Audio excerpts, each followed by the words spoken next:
Sunday school పిల్లలందరికీ నా వందనాలు. ఓకే, ఈ వారం అంతా తల్లిదండ్రుల మాట విన్నారా? బాగా చదువుకున్నారా? ప్రతి ఆదివారం నేను చెప్పే పాటలు మీకు గుర్తుంటున్నాయా? సరే, ఈరోజు మనము అబ్రహాము యొక్క కుమారుని గురించి మనం తెలుసుకుందాం. ఓకేనా? అందరూ మీ యొక్క బైబిల్ ఓపెన్ చేయండి. ఆదికాండం ఒకసారి తీయండి. ఆదికాండము 12వ అధ్యాయం.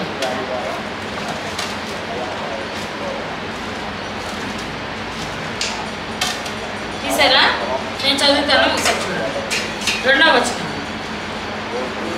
దేవుడు అబ్రహాంతో మాట్లాడుతున్నాడు అన్నమాట. ఇక్కడ ఏమన్నాడంటే, నిన్ను గొప్ప జనముగా చేసి నిన్ను ఆశీర్వదించి నీ నామమును గొప్ప చేయుదును, నీవు ఆశీర్వాదముగా నుందువు. నిన్ను ఆశీర్వదించే వారిని ఆశీర్వదించదను, నిన్ను దూషించే వారిని శపించదను. భూమి యొక్క సమస్త వంశములు నీ యందు ఆశీర్వదింపబడునని అబ్రహాముతో అనగా, యెహోవా అతనితో చెప్పిన ప్రకారం అబ్రహాము వెళ్ళను, లోతు అతనితో కూడా వెళ్ళను. అబ్రహాము హారాన్ నుండి బయలుదేరినప్పుడు 75 ఏళ్ళు ఈడుగలవాడు. దేవుడు పిలుచుకునే నాటికి అబ్రహాం వయసు ఎంత? 70. ఒకసారి చూడండి 4వ వచనంలో. అబ్రహాము యెహోవా అతనితో చెప్పిన ప్రకారము అబ్రహాము వెళ్ళను, లోతు అతనితో కూడా వెళ్ళను. అబ్రహాము హారాన్ నుండి బయలుదేరినప్పుడు 75 ఏళ్ళు ఈడు గలవాడు. అంటే ఎంత సంవత్సరాలు? 75. అబ్రహామును పిలుచుకున్నాడు దేవుడు. నిన్ను గొప్ప జనముగా చేస్తాను అని దేవుడు అతనితో వాగ్దానం చేశాడు. దేవుడు అతనితో వాగ్దానం చేసే నాటికి అబ్రహాం వయసు అంతా 75 ఏళ్ళు. అది గుర్తుపెట్టుకోండి. 75 years అని ఇంగ్లీష్లో అయితే. ఓకేనా? అయితే 21వ అధ్యాయం ఒకసారి తీయండి.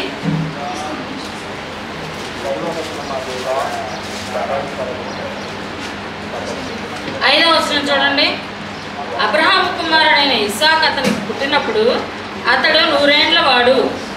ఇస్సాకు పుట్టే నాటికి అబ్రహాం వయసు అంతా 100 ఏళ్ళు అంటే 100 సంవత్సరాలు.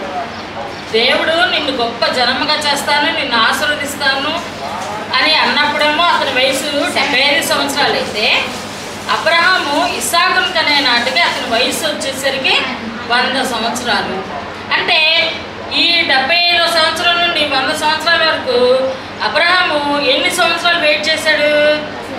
25 సంవత్సరాలు వెయిట్ చేశాడు. వెయిట్ చేశాడు, చేయలేదా? 75కి 100 రావాలంటే ఎంత? 25. 75 సంవత్సరాలప్పుడు ఈ వాగ్దానం చేస్తే 100 ఏళ్ళ నెరవేరబడ్డప్పుడు అతను 100 సంవత్సరాలు ఎదురు చూశాడు. ఓపికగా దేవుడు తనకి పిల్లల్ని ఇస్తాడు, గొప్ప జనముగా చేస్తానంటే మరి తనకి సంతానం వచ్చి అభివృద్ధి చెందుతారనే కదా అది వాగ్దానం. అంటే దేవుడు అతనికి చేసిన వాగ్దానానికి నిరీక్షణగా 25 సంవత్సరాలు వెయిట్ చేశాడంటే అబ్రహాము విశ్వాసం ఎలాంటిది? అబ్రహాము విశ్వాసం చాలా గొప్పది. విశ్వాసము అతన్ని ఏం చేసింది? 1 సంవత్సరం గడిచిన 2 ఏళ్ళు, 3, 5, 10, 15, 20 సంవత్సరాలు, ఇంకొక 5 సంవత్సరాలు, 25 సంవత్సరాలైనా అలా ఎదురు చూశాడంటే దేవుడు తనకి కుమారుని ఇస్తాడు అంటే ఇస్తాడు. అది విశ్వాసం. ఇస్తానంటే ఏంటి? అది మనకి పేరెంట్స్, అమ్మ నీకు పలానా రోజు పుట్టినరోజు వస్తుంది, నీకు మంచి డ్రెస్ కొంటాం, నీకు కావాల్సినవన్నీ ఏర్పాటు చేస్తాం అని చెప్తాం. ఈరోజు షాపింగ్ తీసుకెళ్తాం అంటాం. అన్నప్పుడు ఉదయం చెప్పామనుకో పిల్లలకి, మీకు చెప్పామనుకో మేము, ఆ రోజు అంతట్లో మీరు మమ్మల్ని ఏమంటారు? అమ్మా ఎప్పుడు వెళ్దాం షాపింగ్కి? ఎన్ని గంటలకు వెళ్దాం? 12 అవుతుంది. మరి ఇప్పుడు వెళ్దాం అంటే భోజనం చేసుకున్న తర్వాత వెళ్దాం లేమ్మా అన్నాం అనుకో. భోజనం చేసుకుని అయిపోగానే ఏమంటారు? భోజనం చేస్తామా మరి వెళ్దామా అన్నది. ఇప్పుడు వద్దులే అమ్మ, కొంచెం 4 గంటలకి కొద్దిగా టైం అవని 4 గంటల తర్వాత వెళ్దామంటే 4 అయిన తర్వాత ఏమంటారు? 4 అయింది, 5 కూడా అయిపోయింది మమ్మీ, మరి ఇంకెప్పుడు వెళ్దాం అంటారు. అంటే మీకు ఆ డేలో మీకు ఓపిక ఉన్నట్ట లేనట్ట? అంటే మీరు ఒక్క రోజు కూడా ఓపిక పట్టారా పట్టలేదా? మరి అబ్రహాము ఎన్ని సంవత్సరాలు? 25 సంవత్సరాలు. అది అబ్రహాముకి మనకి తేడా. అబ్రహాము నిరీక్షణతో జీవించాడు. దేవుడు తనని దీవిస్తాడు, ఆశీర్వదిస్తాడు, నాకు తప్పకుండా కుమారుని ఇస్తాడు అని ఆ నిరీక్షణతో విశ్వాసంతో జీవించాడు. అదేంటి విశ్వాసం. క్రైస్తవ జీవితానికి మూలం ఏంటిది? విశ్వాసం లేకపోతే మనము ఏమీ చేయలేము. అవునా కదా? మరి అబ్రహాంకి దేవుడు అంత విశ్వాసంగా ఉన్నాడు కాబట్టి 100 ఏళ్ల ప్రాయం వరకు ఎదురు చూశాడు, కుమారుని కన్నాడు. కుమారుని కన్నా తర్వాత దేవుడు అబ్రహాంకి పరీక్ష పెట్టాలి. కుమారుడు ఎక్కువ లేకపోతే నేను ఎక్కువ? దేవునికి అబ్రహాం ప్రథమ స్థానం ఇస్తాడా, కుమారుడికి ప్రథమ స్థానం ఇస్తాడా అనేది ఇక్కడ పరీక్ష. ఒకసారి ఆదికాండం 22వ అధ్యాయం, ఒకసారి 22వ అధ్యాయము, ఒకసారి ఆ సంగతులు జరిగిన తర్వాత దేవుడు అబ్రహామును పరిశోధించాడు. ఎట్లనగా ఆయన అబ్రహామా అని పిలవగా అతడి చిత్తం ప్రభువా అని.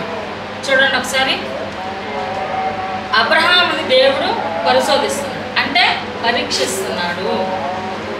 అబ్రహామా అనగానే అబ్రహాం ఏమన్నాడు? వెంటనే అది లోబడే యొక్క స్వభావం. పేరెంట్స్ మేము అమ్మా లేకపోతే బాబు అన్నా సరే మీరేం చేస్తారు? చెప్పాలి యథార్థంగా. వెరీ గుడ్, క్లాస్ కట్టండి. వినిపించుకోరు, అది కరెక్ట్ ఆన్సర్. కానీ ఇక్కడ దేవుడు అబ్రహాంతో ఏమన్నాడు? ఆయన అబ్రహామా అని పిలవగానే అతడి చిత్తం ప్రభువా అన్నాడు. వెంటనే వచ్చిన మాట లేటుకు వచ్చిందా? అది లోబడే యొక్క పిల్లల యొక్క ముఖ్య ఉద్దేశం. వాళ్ళ పిల్లలు తల్లిదండ్రులకు లోబడుతున్నారంటానికి ఏంటి? నాయన వాటర్ బాటిల్ పట్టంటే ఎస్ అలాగేనమ్మా అనేవాళ్ళు ఏంటి? లోబడు. ఇక్కడ దేవుడు అబ్రహామా అనగానే అబ్రహాం ఏమన్నాడు? చిత్తం ప్రభువా అన్నాడు. అది ఎంత మీరు అర్థం చేసుకుంటూలో ఉంది, ఎంత లోబడే స్థితి ఉంది. వెంటనే చిత్త ప్రభువా అన్నాడు. మీరు అలాగే ఇంట్లో పేరెంట్స్ చెప్పేటప్పుడు అలాగే అంటారా? ఏదైనా ఒక మాట చెప్తే దినేష్ రానా అని పిలిచారనుకో వెంటనే వెళ్తారా? వెళ్ళరు. బ్లెస్సీనైనా, గిఫ్టీనైనా, రిక్కీనైనా మిమ్మల్ని ఎవరైనా పేరెంట్స్ పిలిచిన వెంటనే మీరు స్పందిస్తారా? లేట్ చేస్తారా? అంటే ఇందు మూలంగా తెలిసిన విషయం ఏంటి? మీరు లోబడే పిల్లలనా, అవిధేయత చూపే పిల్లలనా? అవిధేయత చూపించే వారికి దీవెనలు వస్తాయా? చెప్పండి. దేవుడి నుంచి దీవెనలు మీకు కావాలనుకుంటారా లేదా? మమ్మల్ని దేవుడు దీవించాలి, మేము చదువులో బాగా రాణించాలి, మాకు అన్ని కాన్సెప్ట్స్ అర్థమవ్వాలి, మేము క్లాసులో మంచి పేరు తెచ్చుకోవాలి అని మీకు ఇన్ని గురి పెట్టుకుంటారు. ఒకవేళ మీకు బర్త్డే వచ్చిందనుకో, నాకు ఆ రోజు డ్రెస్ కావాలి, మళ్ళీ శాండిల్స్ కావాలి, ఇయర్ రింగ్స్ కావాలి, హెయిర్ క్లిప్స్ కావాలి, హెయిర్ బ్యాండ్లు కావాలి, మరి చెవులకు కావాలి, గాజులు కావాలి. అసలు ఇన్ని కోరికలు అయితే మీరు పెట్టుకుంటారు కదా. మరి తల్లిదండ్రులు పిలిచిన పిలుపుకి వెంటనే ఎస్ అని ఎందుకంటారు? మీకైతే అన్నీ కొనిపించాలి, కానీ మీరైతే మీరు చెప్పే మాటకి లోబడరు. అంటే మీకు లోబడే వాళ్ళకి దేవుడు దీవెనలు ఇస్తాడా, లోబడని వాళ్ళకి ఇస్తాడా? అది కొంతమంది పిల్లలు అనుకుంటారు, ఆ పిల్లలు చూడు ఎంత బాగున్నారు, వాళ్ళు మంచి మంచి డ్రెస్సులు వేసుకుంటారు, వాళ్ళు మంచి మంచి అయ్యి పెట్టుకుంటూ ఉంటారు, మాకేంటన్నా కొనిపించవు అని అంటారు. అసలు లోపం ఏంటి? నేను లోబడట్లేదు, నాకేమీ తగ్గట్లేదు దేవుడి నుంచి. అది అర్థం చేసుకోవాలి. నేను లోబడట్లేదు, దేవుడు నాకు ఇవ్వట్లేదు. దేవుడు తల్లిదండ్రులకి ఇస్తేనే కదా తల్లిదండ్రులు మీకు ఇచ్చేది. అర్థమవుతుందా? దేవుడు తల్లిదండ్రులకి ఇవ్వకపోతే మీకు వస్తాయి ఏమన్నా? మీరు ఎన్ని కోరికలన్నా రాసుకోండి పేపర్లో, అవైతే నెరవేరు. మీరు లోబడండి, దేవుడు మిమ్మల్ని ఆశీర్వదిస్తాడు. అబ్రహాము ఇక్కడ చిత్త ప్రభువా అన్నాడు. అలా మీరు ఇక్కడ నుంచి పేరెంట్స్ పిలిచే దానికి మీరు అలా స్పందించండి. ఇక్కడ నుంచి ఇంతవరకు మీ లోపాలు ఉంటే సవరించుకోండి, సరిదిద్దుకోండి. ఇక ఇక్కడ నుంచి మారలేరా మీరు? మారగలరా మారలేరా? నెక్స్ట్ చూడండి. అప్పుడు ఆయన 2వ వచనం, నీకు ఒక్కడై ఉన్న నీ కుమారుని అనగా నీవు ప్రేమించి ఇస్సాకును తీసుకొని మోరియా దేశమునకు వెళ్ళి అక్కడ నేను నీతో చెప్పబోవు పర్వతములలో ఒక దాని మీద దహన బలిగా అతన్ని అర్పించమని చెప్పాను. ఇక్కడ విషయం ఏంటి? ఏం చెప్తున్నాడు దేవుడు? ఇదిగో నీవు ప్రేమించు. అబ్రహాం ఎవరిని ప్రేమిస్తున్నాడు? ఇస్సాకు. నీవు ప్రేమించి నీ కుమారుణ్ణి, నీ ఒక్కగానొక్క కుమారుణ్ణి మోరియా పర్వతములలో అక్కడికి వెళ్ళు. అందులో ఏదో ఒక దాని మీద, పర్వతం మీద చూపించే దాని మీద నువ్వేం చేయాలి? నీ కుమారుణ్ణి బలిగా అర్పించమన్నాడు. అర్పించమన్నప్పుడు మరి అబ్రహాం ఏమన్నాడు ఒకసారి చూడండి. 3వ వచనం, తెల్లవారినప్పుడు అబ్రహాం లేచి తన గాడిదకు గంత కట్టి తన పనివారిలో 2 తన కుమారుడు ఇస్సాకును వెంటబెట్టుకొని దహన బలి కొరకు కట్టెలు చీల్చి లేచి దేవుడు తనతో చెప్పిన చోటికి వెళ్ళాను. ఇక్కడ అబ్రహాం లోపడ్డా లోపడలేదా? లోపడ్డా లేదా? చెప్పాలి నాకు అందరూ. అది అలా చెప్తేనే నాకు చెవులకి విన్నట్టు ఉంటుంది. మీరు నిదానంగా చెప్తే నాకు విన్నట్టు అనిపించదు. మీరు అలా చెప్పండి. అక్కడ ఏం చేశాడు? లేచి గాడికి ఏం చేశాడంట? కళ్ళకి గంతలు కట్టేసి తన పనివారులు ఎంతమందిని తీసుకెళ్ళాడు? 2 తీసుకొని మరి కట్టెలు కావాలిగా దహన బలికి, వాటిని ఏం చేశాడంట? ఇలా చీల్చి వాటిని కట్టి ఆ మోరియా పర్వతం దగ్గరికి వెళ్ళినప్పుడు అక్కడ ఏం జరిగిందో చూడండి. 4వ వచనం, 3వ నాడు అబ్రహాము కనులెత్తి దూరం నుండి ఆ చోటు చూచి తన పనివారితో, మీరు గాడిదతో ఇక్కడనే ఉండుడి, నేనును ఈ చిన్నవాడును అక్కడికి వెళ్ళి దేవునికి మ్రొక్కి, ఏమన్నాడు? దేవునికి మ్రొక్కి మరలా మీ వద్దకు వచ్చేదమని చెప్పి ఏమన్నాడు అబ్రహాము? తన పనివారితో చెప్తున్నాడు. గాడిదకి గంత కట్టారు కదా, దాన్ని మాత్రం పని వాళ్ళు 2 దగ్గర వదిలేసి ఏమంటున్నాడు? ఇదిగో దేవుడు తనకు చూపించినటువంటి స్థలాన్ని దూరం నుండి చూసి ఏమన్నాడు తన పనివారితో, మీరు ఇక్కడే ఉండండి, నేనును ఈ చిన్నవాడు, అంటే ఎవరో అక్కడ ఉంది ఇస్సాకు, మేము వెళ్ళి దేవునికి అక్కడ బలి అర్పించి తిరిగి వచ్చేదము అన్నాడు. అన్నాడా లేదా? అంటే అబ్రహాము విశ్వాసం ఏంటి? తన కుమారుని బలిగా ఇస్తాడు. ఇస్తే తిరిగి దేవుడు తనకి కుమారుని ఇస్తాడని నమ్మాడా నమ్మలేదా? నమ్మాడు. కాబట్టి ఏమన్నాడు? నేను నీ చిన్నవాడు వెళ్ళి దేవునికి బలి అర్పించి తిరిగి వచ్చేదము. అది విశ్వాసం. తిరిగి వచ్చేదమని చెప్పాడు. అంటే అలాంటి విశ్వాసం. నేను నా కుమారుణ్ణి కట్టెల మీద పెట్టి ఇట్లా పెట్టి నరికేసిన, చంపేసిన ఆ బిడ్డని బలిగా, అంటే తన కుమారుణ్ణి యెహోవాకి ఏం చేయాలంట? బలిగా అర్పించాలి. అర్పించినప్పటికి ఆ బలి అర్పణ అయిపోయిన తర్వాత దేవుడు ఇస్సాకు నువ్వు లే అంటే మళ్ళీ ఆ బూడిదలో నుండి ఎవరు వస్తున్నారు? అది అబ్రహాం విశ్వసించాడు, నమ్మాడు. కాబట్టి దేవునికి తన కుమారుని బలిగా ఇవ్వటానికి వెనుతీయలేదు. అది విశ్వాసమా కాదా? విశ్వాసము గొప్ప గొప్ప కార్యాలని చేస్తుంది. మనకు విశ్వాసం ఉంటే అది క్రియారూపకంగా ఉంటుందా, క్రియ లేకుండా ఉంటుందా? అది చూడండి ఒకసారి. 6వ వచనంలో, దహన బలికి కట్టెలు తీసుకొని తన కుమారుడు ఇస్సాకు మీద పెట్టి తన చేతితో నిప్పును కత్తిని పట్టుకొని పోయింది. వారిద్దరు కూడి వెళుచుండగా ఇస్సాకు తన తండ్రి అయిన అబ్రహాముతో, నా తండ్రి అని పిలిచాడు.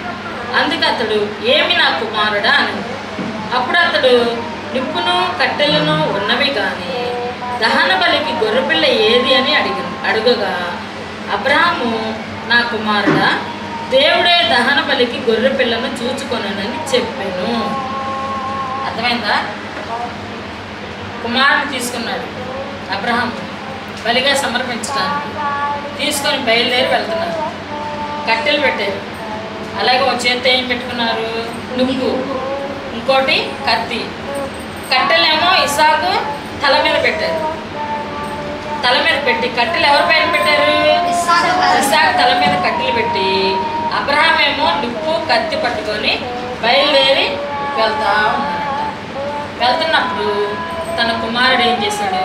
ఆయన ఇస్సాకు తెలివేను, నాయన మరి మనం బలి అర్పించడానికి కదా వెళ్తున్నాం, మరి కట్టెలు ఉన్నాయి, నిప్పు ఉంది, చేతులు ఏముంది? దహన బలి ఇవ్వటానికి ఏముంది? కత్తి ఉంది కదా, మరి దహన బలికి గొర్రె పిల్ల ఏది నాయన అని అడిగాడు. తెలివైనాడా? తెలివైనాడు కదా. అంటే బలి అర్పించడానికి ఏం అవసరం అన్నాడు అక్కడ? అన్నాడా లేదా? గొర్రె పిల్లను మరి అంటే అడిగాడు. ఆ టైంలో తండ్రి మానసిక పరిస్థితి ఎలా ఉంటుంది? ఎలా ఉంటుంది చెప్పండి? అబ్రహాము మనసు ఎలా ఉంటుంది? నేను నా కుమారుడినే కదా బలిగా ఇచ్చేది అని ఆ తండ్రి బాధపడి ఉంటాడో మరి నాకు తెలియదు. అక్కడ ఆ సన్నివేశాన్ని తల్లిదండ్రులుగా మేము ఆలోచిస్తే నాకు అర్థమైంది. బాబు నిన్నేరా బలిగా అర్పించేది అని చెప్పగలరా? చెప్పలేదు. అతని యొక్క మానసిక పరిస్థితి ఎలా ఉందో మనకు తెలియదు. కానీ బలిగా అర్పించడానికి అయితే అబ్రహాం సిద్ధపడ్డాడా? సిద్ధపడలేదా? అది విశ్వాసానికి గుర్తు. ఒకసారి యాకోబు రాసిన పత్రిక తీయండి, 2వ అధ్యాయము 21వ వచనం చూడండి. ఒకసారి చూడాలి. నాకు ముందు మన పితరుడైన అబ్రహాము తన కుమారుడైన ఇస్సాకును బలిపీఠం మీద అర్పించినప్పుడు అతడి క్రియల వలన నీతిమంతుడని తీర్పు పొందలేదా? విశ్వాసం అతని క్రియలతో కూడి కార్యసిద్ధి కలుగజేసిననియు క్రియల మూలంగా అతని విశ్వాసం పరిపూర్ణమైనదని గ్రహించుచున్నాము కదా. కాబట్టి అబ్రహాము దేవుని నమ్మెను, అది అతనికి నీతిగా ఎంచబడింది. అంటే తన కుమారుణ్ణి అబ్రహాము ఏం చేశాడు? మానసికంగా ఏం చేశాడు? బలిగా అర్పించేశాడు, సిద్ధపడిపోయాడు. కాబట్టి కొడుకుని తీసుకొని వెళ్ళాడు. అంటే అతను విశ్వాసము ఉంది కాబట్టి అది దేనితో కూడింది అన్నాడు యాకోబు రాసిన పత్రిక? క్రియలతో. అంటే నీకు విశ్వాసం ఉంటే అది ఏ రూపం ఉంటుంది? క్రియారూపకంగా. మనం ఏమంటాం? నాకు భక్తి ఉంది, నాకు విశ్వాసం ఉంది అంటాం. విశ్వాసం ఉంటే అది దేనితో కూడింది? క్రియలతో కూడింది. నీకు విశ్వాసం ఉందంటే నీ క్రియలు చూపించాల్సిందే. అది విశ్వాసం. అబ్రహాము అంత గొప్పగా తన కుమారుణ్ణి బలిగా అర్పించడానికి బయలుదేరాడు. మిగతా పాఠం నెక్స్ట్ వీక్ చెప్తాను అందరికీ.